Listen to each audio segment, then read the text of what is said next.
Hello and welcome to Business 360. I'm Shireen Bhan. The headlines that we're tracking for you this evening. No Monday blues on the Lal Street. The sensex up over 600 points. The Nifty reclaims 25,000. The US Fed chair hints at a rate cut in September, sending stock markets higher across the world.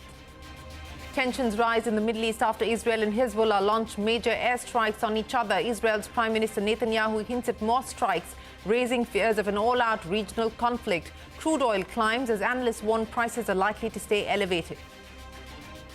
Russia launches a barrage of drones and missiles targeting Ukrainian cities, including the capital, Kyiv. Local media reports say at least 4 people have been killed and dozens wounded.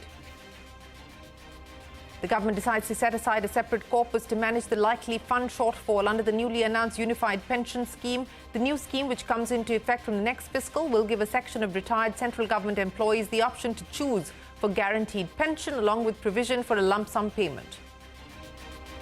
Bajaj Auto is on the cusp of selling 1 lakh clean energy vehicles every month starting September. Rajiv Bajaj promises to launch a new CNG bike and ethanol vehicles this fiscal. Says cleaner vehicles contribute to 25% of overall revenue. That's an exclusive. SEBI issues a show-cause notice to Paytm's Vijay Shekhar Sharma and directors of the company for allegedly misrepresenting facts in its IPO document. Sources say the notices pertain to non-compliance with promoter classification norms. That's a money control exclusive. After withdrawing an initial list with 44 candidates, BJP releases the first list for Jammu and Kashmir polls with 15 candidates. No candidates announced for 9 seats in South Kashmir. The last date to file the nomination for the first phase is tomorrow. Messaging app Telegram says its CEO Pavel Durov has nothing to hide after French authorities arrest him for failure to stop criminal activities on the platform. Moscow demands consular access for the Russian billionaire and claims authorities in France are refusing to cooperate.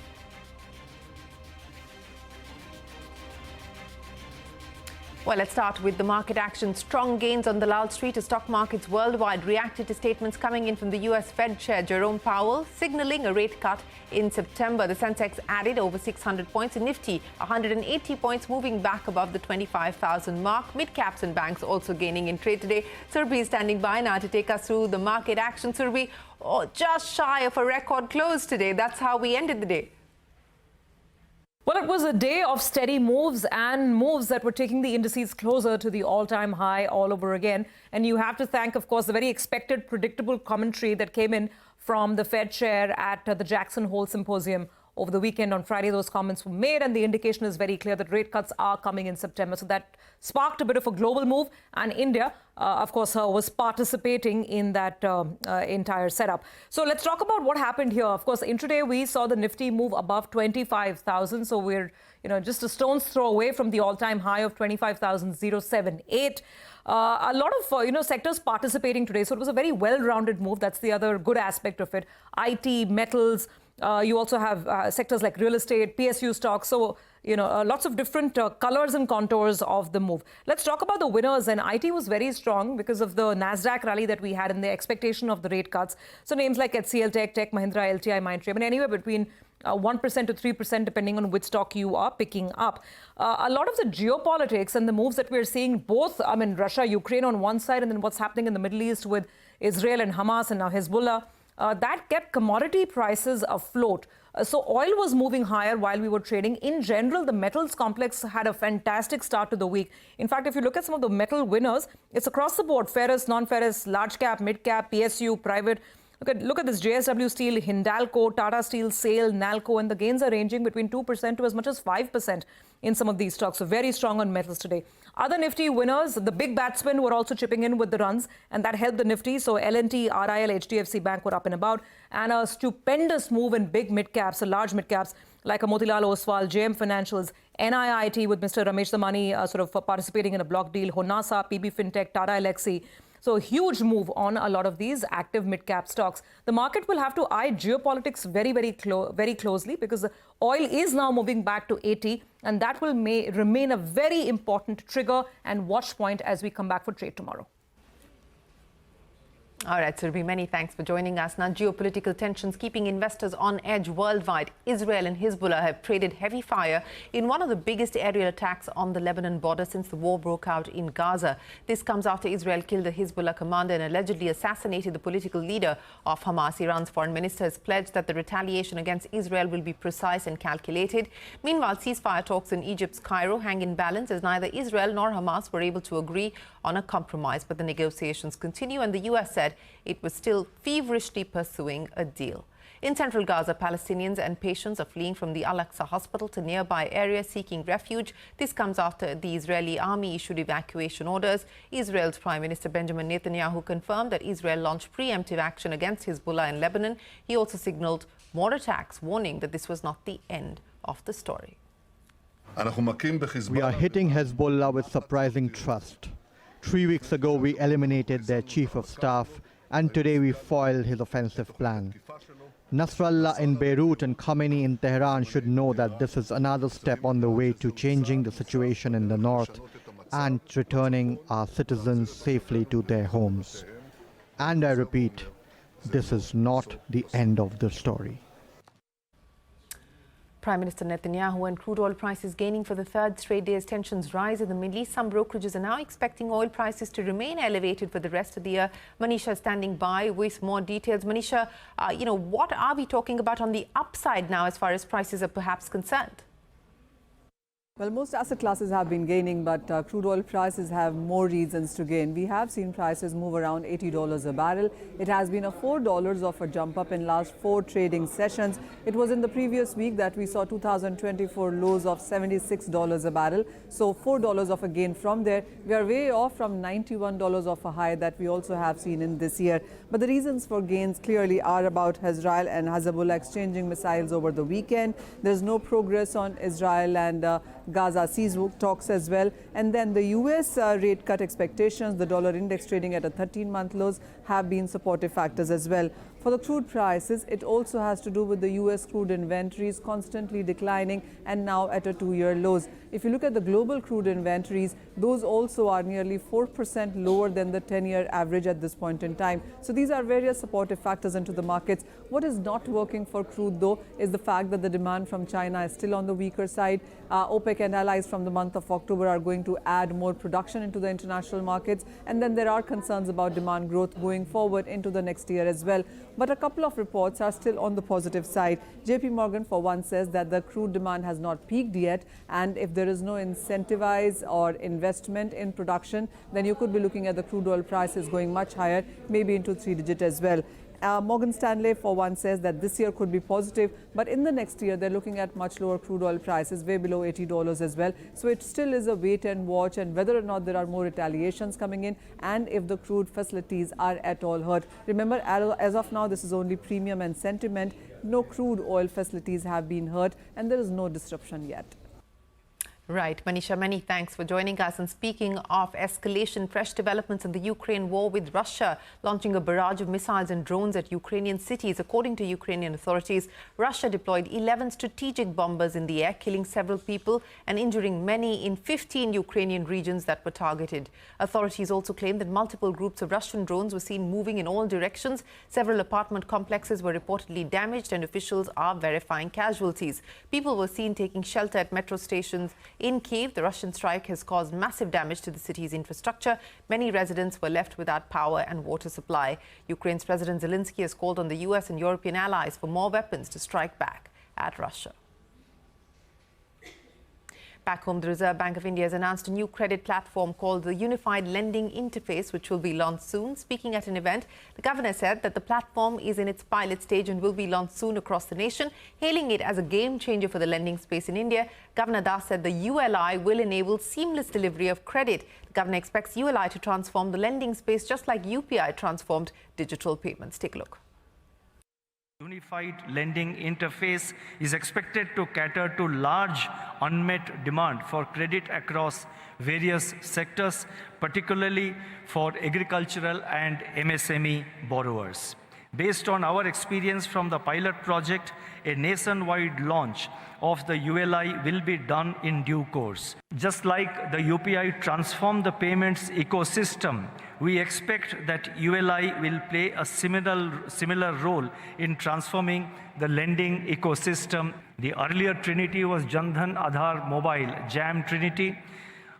We are calling it the new Trinity. The new Trinity of JAM, UPI, and ULI will be a revolutionary step forward in India's digital infrastructure journey. Well, that's Governor Das on ULI. Now, shares of Paytm down sharply today. This after Money Control reported that the market regulator has issued a show-cause notice to the founder, Vijay Shekhar Sharma, and board members for allegedly misrepresenting facts during the IPO process. Now, as per sources, the notices were issued after Vijay Shekhar Sharma allegedly failed to comply with the promoter classification norms. The probe was initiated based on inputs from the Reserve Bank of India. That's the latest on Paytm. Now, shares of Inter-Arc Building Products have seen a robust debut, listing at a premium of more than 44% over the issue price of 900 rupees. However, the stock declined from those early highs, still managing to close the day higher by nearly 33%. Hero Motor Company's auto component firm Hero Motors has filed a draft red herring prospectus to raise 900 crore rupees via an IPO. The public issue is a combination of a fresh issue of equity shares worth 500 crore rupees and an offer of sale of 400 crore rupees. The promoters, OP Munjal Holdings, is looking to sell 250 crore rupees worth of shares in the OFS. Hero Motors may also explore a pre-IPO placement of 100 crore rupees. Well, the big news maker of the day, Bajaj Auto MD Rajiv Bajaj, is betting big on clean energy vehicles. In an exclusive conversation with CNBC-TV18, Bajaj said the company is likely to cross the threshold of 1 lakh clean energy vehicle sales by September. He highlighted that 25% of the company's revenue is coming in now from clean energy vehicles. He also said that a new CNG bike brand will be launched shortly. Remember, Bajaj Auto recently launched Freedom 125, its first CNG offering. Further, he said they will be showcasing ethanol 2- and 3-wheelers next month. As we head into the festive season, in the months of September, October, November, we are very likely to cross a monthly sales production and sales rate of over 100,000 clean energy 2-wheelers and 3-wheelers. But I would hazard that definitely over 25% of our current revenue is already coming from or about to come from clean energy vehicles, which is quite remarkable. See that Chetak is now close to about 18% market share, or just above 18% market share. We are neck to neck with our able competitor TVS and their iQube. I think just a few hundred vehicles separate us. Having just launched a third product, there are more due later this year, within this financial year. We talked about it the last time we met a couple of months back. And I think post the festive season and before March, certainly there will be more Chetaks in the marketplace. And I could reiterate what I shared with you the last time, that not only will there be more Chetaks in the market of the current platform, hopefully very sharply positioned, but there will also be a new Chetak platform. Well, you can catch the full interview with Rajiv Bajaj at 4:30 p.m. and 10 p.m. right here on CNBC-TV18.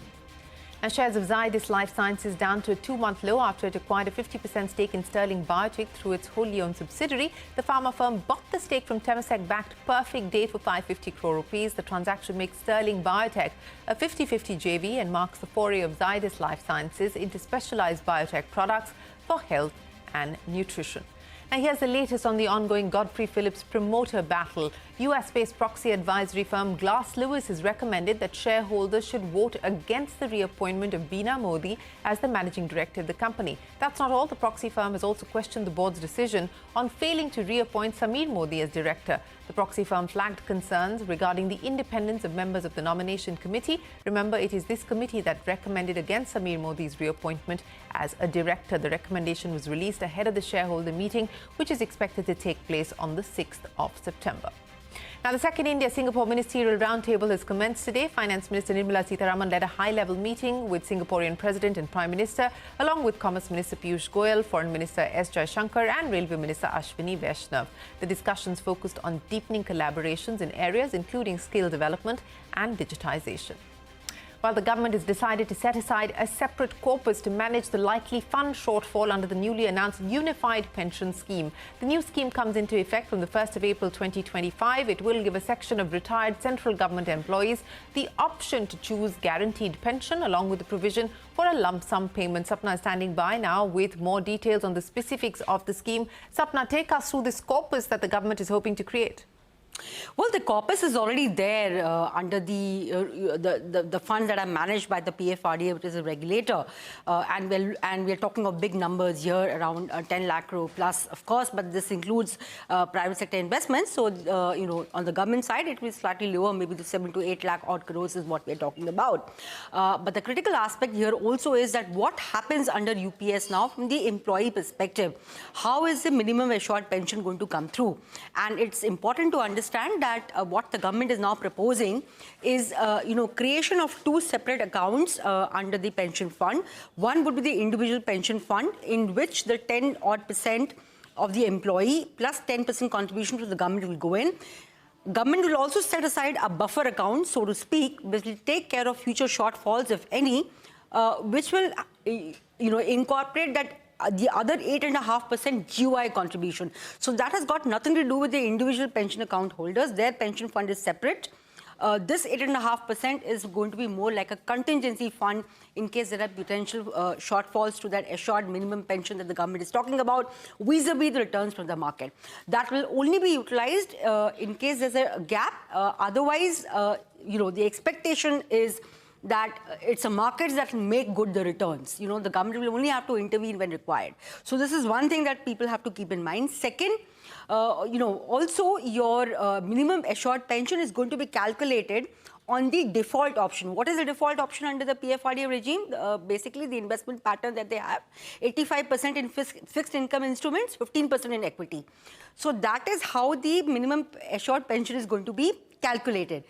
You have other investment options also, like 2-3 more are there in terms of, higher exposure to equities, lower exposure to equities, hybrid instruments, so on and so forth. The government here is only saying that their minimum assured or basically the assured pension is already a pre-calculated number employee-wise, which is the basic of the 12 months salary that they have earned. So anything that's going to fall short under this default option is going to be made good by the government. Now, suppose I choose another investment option, I don't come under this default option. What happens to me? So in case I am having a shortfall, the government will only compensate me to the extent that this default option is there, on which they're calculating the minimum pension. They will not be compensating me on my entire loss. But anyway, some compensation is going to come through. So net, it's likely to be very beneficial. And the smart thing the government is doing is that even any future liabilities that will arise, they have already they will be creating a reserve fund. And that fund is also going to earn money from the market. So essentially, nobody is going to spend from the pocket, so to speak. Only the additional 4.5% that comes in terms of fiscal cost, from 14% GOI contribution going to 18.5%, that is what the government is going to spend, and 6250 odd crores is the number that they've already stated for starting from FY26 onwards. All right, Sapna, appreciate you joining us. Up next at 5 p.m. and 9:30 p.m, we explain the differences between the existing pension schemes and the new unified pension scheme. We also speak with experts on the financial and political implications. Well, we are going to head into a break, but up next, messaging app Telegram says its CEO Pavel Durov has nothing to hide after French authorities arrest him for failure to stop criminal activities on the platform. That and more when we return.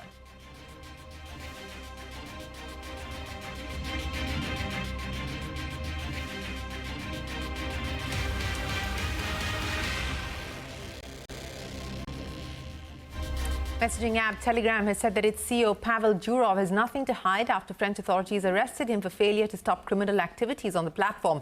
Moscow has demanded consular access to the Russian billionaire and has claimed authorities in France are refusing to cooperate. Ashmit is standing by now with more details. Ashmit, why is the Telegram CEO in the dock?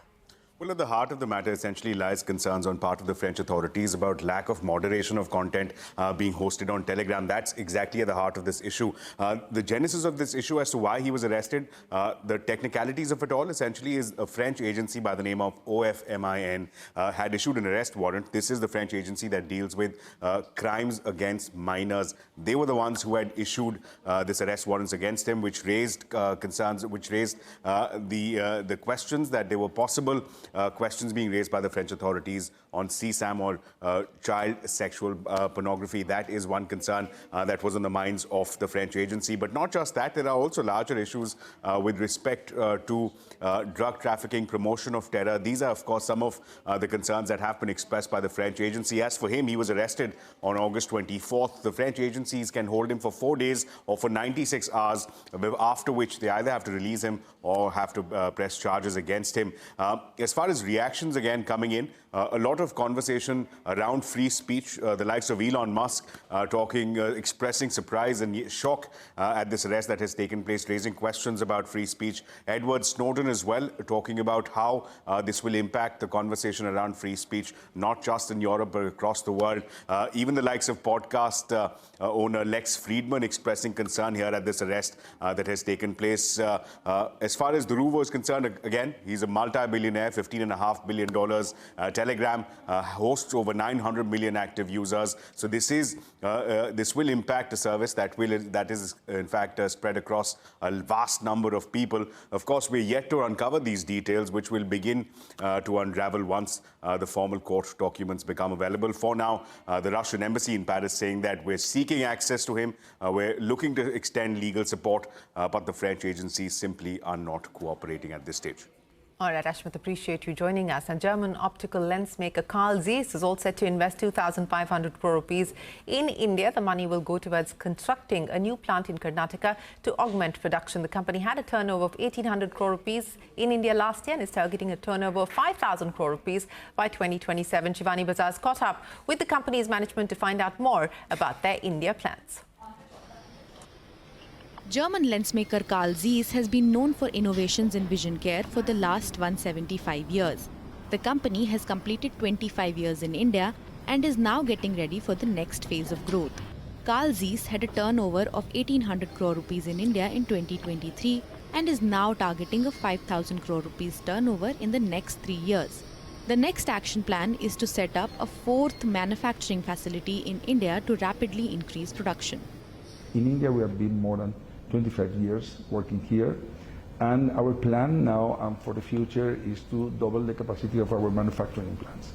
This is now building the factory that we expect to reach at the end of the next fiscal year probably, and then with this investment we are capable to double the size of the company in the next 2 or 3 years. For the new plant and next phase of expansion, Carl Zeiss will be investing around 2,500 crore rupees.